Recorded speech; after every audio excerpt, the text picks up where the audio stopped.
বিগত ৫ থেকে ৬ দিন আমাদের রাজবাড়িতে এমন পরিমাণে বৃষ্টি হচ্ছে, মানে কি বলবো। আমরা সবাই তো বাসার মধ্যে থেকে একদম বোর হয়ে গেছি।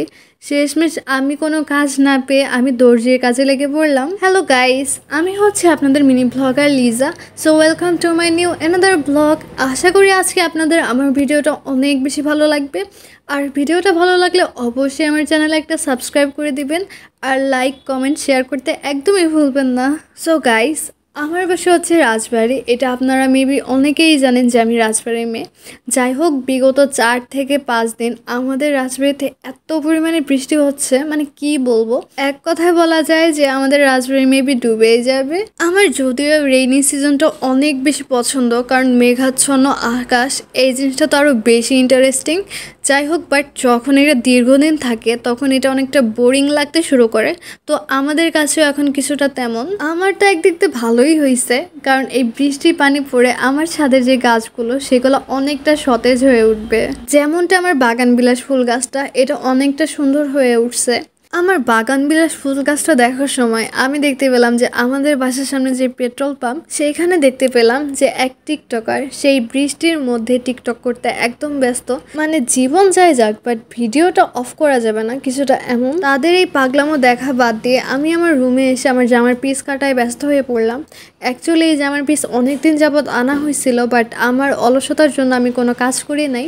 তো ভাবলাম আজকে মেঘাচ্ছন্ন, বোরিং হয়ে আছে অনেকটা, তো কেননা এই কাজটা করে নিজের টাইমটা স্পেন্ড করা যাক। এর জন্য আমি মূলত আমার জামার পিসটা কাটতে শুরু করলাম। আমার আম্মু তো এটা দেখে অনেকটা খুশি হয়ে গেছে, কারণ পিসটা অনেক দিন আগে আনা হয়েছে আর আমি এটা ধরেও দেখি নাই। যাই হোক, এখন এটা কাজে লেগে গেল। এই দিকটা আমার আম্মু আমাকে আরেকটা জামার পিস এনে দিল, আর এটা হচ্ছে আমার আম্মুর জামার পিস। আম্মু বললো, তুই যেহেতু তোরটা কাটতেছিস তাহলে আমার জামার পিসটাও কেটে দে। তো আমি মূলত এখন সেটাই করতেছি। আর আরেকটা কথা, আপনারা কেউ এটা ভেবে নিয়েন না যে আমি প্রফেশনাল একজন দর্জি। অ্যাকচুয়ালি অনেকে আছে না, অনেক কিছু শখের বসে শিখে। তো আমার দিকটাও কিছুটা তেমন, আমিও এটা মূলত শখের বসে শিখছি। যাই হোক, একটা দিক দিয়ে ভালো হয়েছে, বাসায় রাফ ইউজ করার জন্য যে জামাগুলো সেগুলো নিজেই বানিয়ে নিতে পারবো। আর এটা করলে হয় কি, অন্যের উপর ডিপেন্ড করে থাকতে হয় না। যখন আর্জেন্ট থাকে তখন নিজের জামা নিজেই তৈরি করে নেওয়া যায়।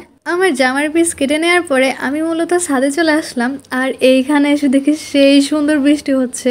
মানে গাইস, আমার এখন এই বৃষ্টির মধ্যে গোসল করতে হবে, মানে হবে। এই সময়টা মূলত মিস করা যাবে না। আর আমার বাসায় সবাই আজকে বৃষ্টির পানিতে গোসল করছে, এর জন্য আমিও চলে আসলাম আমার টাওয়ালটা নিতে। এখন জাস্ট টাওয়ালটা নিয়ে ছাদে গোসল করার বৃষ্টির পানির মধ্যে সেই একটা ফিলিংস। বাট এর মাঝে আমি ছাদে এসে দেখি যে ছাদে বিন্দু মাত্র একটা ফোঁটা বৃষ্টির কোনো কণা নেই। মানে কেমনটা লাগে, সবার গোসল করা হয়ে গেছে, বাট আমার কুত্তা ভাগ্য আমি একটুও পানি পেলাম না। যাই হোক, আমি তো এখন আমার ছাদের যে সুন্দর একটা ভিউ সেইটা উপভোগ করতেছি। আমার যে গাছগুলো এগুলো অনেকটা ফ্রেশ আর অনেকটা সতেজ লাগতেছে। বিশেষ করে আমার যে বাগান বিলাস ফুল গাছটা, এই গাছটা তো বেশি আকর্ষণ করতেছে আমাকে।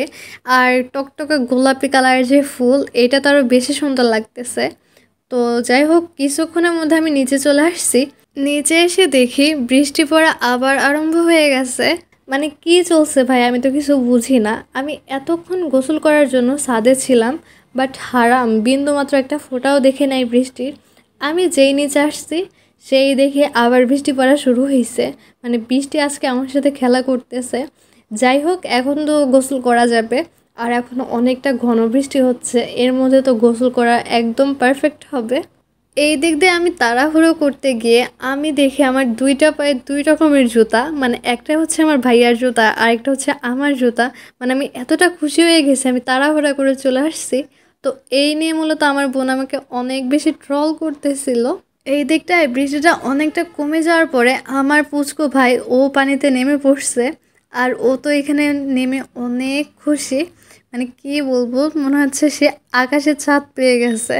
যাই হোক, বৃষ্টিটা থামার পরে আমার চারপাশের যে ভিউগুলো সেগুলো তো অনেক সুন্দর। বিশেষ করে আমার যে বড় বাগানবিলাস ফুল গাছটা, সেটা তো অনেক সুন্দর লাগতেছে। আর এটার মধ্যে দেখতে পেলাম যে আমার অনেকগুলো কুশি বের হয়েছে। এখন আমার গাছটা আরও বেশি সুন্দর লাগবে, কারণ বাগানবিলাস ফুল গাছটা এমন, এটা যত বেশি ডালপালা হবে তত বেশি ফুল ধরবে আর তত বেশি ঘন লাগবে। এর জন্য মূলত এটা বেশি ভালো লাগে। তো এখন আমার এই খালি যে জায়গাটা, এই জায়গাটা আমার বাগান বিলাস ফুলে ভরে যাবে। তখন আমার ছাদে এসে এই জায়গাটা আরও বেশি সুন্দর লাগবে। রাস্তা দিয়ে যখন মানুষ যাতায়াত করে তখন আমার এই গাছটার দিকে সবাই তাকায় থাকে। এই গাছটা যখন অনেকটা ফুল থাকে তখন রাস্তা থেকে একদম সরাসরি চোখে পড়ার মতো একটা ফুল গাছ এটা। এর জন্য মূলত সবাই তাকায় থাকে। আমার ফ্রেন্ডরা তো এই গাছটা দেখে অনেক বেশি পছন্দ করছে, আর তারা সবাই আমাকে বিরক্ত করে যে তুই এই গাছটা লাগালি কীভাবে, হ্যান ত্যান।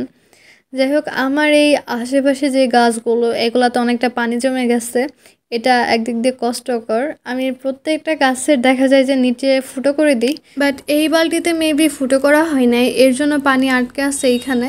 আজকের যে বৃষ্টি পড়ছে, এই বৃষ্টির পানিতে দেখা যাচ্ছে যে কোনো গাছ আর কোনো ধুলোবালি নেই, এর জন্য সবুজ পাতা আরও সবুজ লাগতেছে, আর ভিউটা সিরিয়াসলি অসাম। সো গাইস, আজকের ভিডিওটা এই পর্যন্তই। আশা করি আপনাদের কাছে ভিডিওটা অনেক বেশি ভালো লাগছে। আর ভিডিওটা ভালো লাগলে অবশ্যই আমার ইউটিউব চ্যানেল একটা সাবস্ক্রাইব করে দেবেন, লাইক কমেন্ট শেয়ার করতে একদমই ভুলবেন না। সো আল্লাহ হাফিজ গাইস। ওয়েট, আরেকটা কথা, আপনাদের কাছে রেইনি সিজনটা কেমন লাগে এটা অবশ্যই কমেন্ট বক্সে জানিয়ে দিবেন।